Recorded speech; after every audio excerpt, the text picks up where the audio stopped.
বন্ধুরা, আজ আবার চলে আসলাম একটা নতুন ভিডিও নিয়ে। সেই ভিলেজ চাষবাসের ভিডিও, সুন্দর মনোরম পরিবেশে। এই দেখেন কত সুন্দর সব চাষাবাদ হচ্ছে। এই ছোট্ট ভাইটা ঠাটা পোড়া রৌদ্রের মধ্যে বসে বসে পালং শাক তুলছে এবং পালং শাকের ছোট ছোট আটি করছে বাজারে নিয়ে যাবে বলে। রোদ পুরো ঝকঝক করছে মাথার উপরে। দেখো বন্ধুরা, চারিদিকে কিরকম মনোরম পরিবেশ।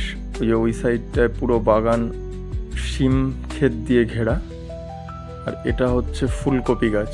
ফুলকপি গাছের পাশে আছে শুকনো হয়ে গেছে ওটা পেঁয়াজ গাছ। পেঁয়াজ কলিগুলো শুকিয়ে গেছে, নিচে সব বড় বড় পেঁয়াজ হয়ে আছে। এবার এগুলো রেডি মার্কেটে যাওয়ার জন্য। এই ফুলকপি গাছের পরের মাঠটাই হচ্ছে পেঁয়াজের মাঠ। নেবে দেখাতে পারলাম না কাদার জন্য। এই যে দেখছো মাঠে জল দিয়েছে। এই সাইডে চারিদিকে সব সবজি উঠে গিয়ে এখন আবার নতুন করে ধানের সিজন, ধান বসিয়েছে। মনোরম পরিবেশ বন্ধুরা। এই ধানের ওপাশে আবার কিছু শাকসবজি লাগানো হয়েছে। ওটা কাছে, হ্যাঁ ওটা হচ্ছে ফুলকপি গাছ ওটাও। এদিকে শিম গাছের মাচাগুলো দেখা যাচ্ছে।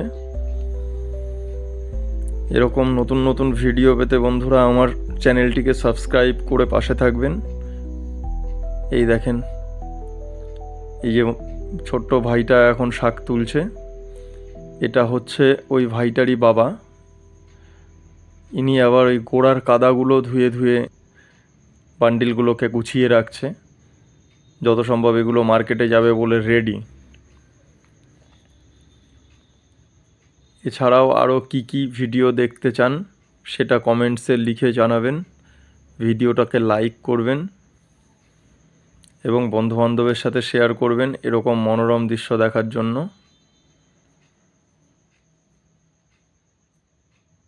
দেখো অপরূপ দৃশ্য মাঠের।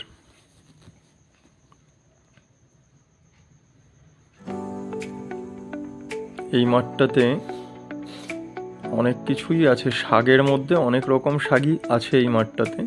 তো স্পেশালি এরা এখন তুলছে পালং শাক।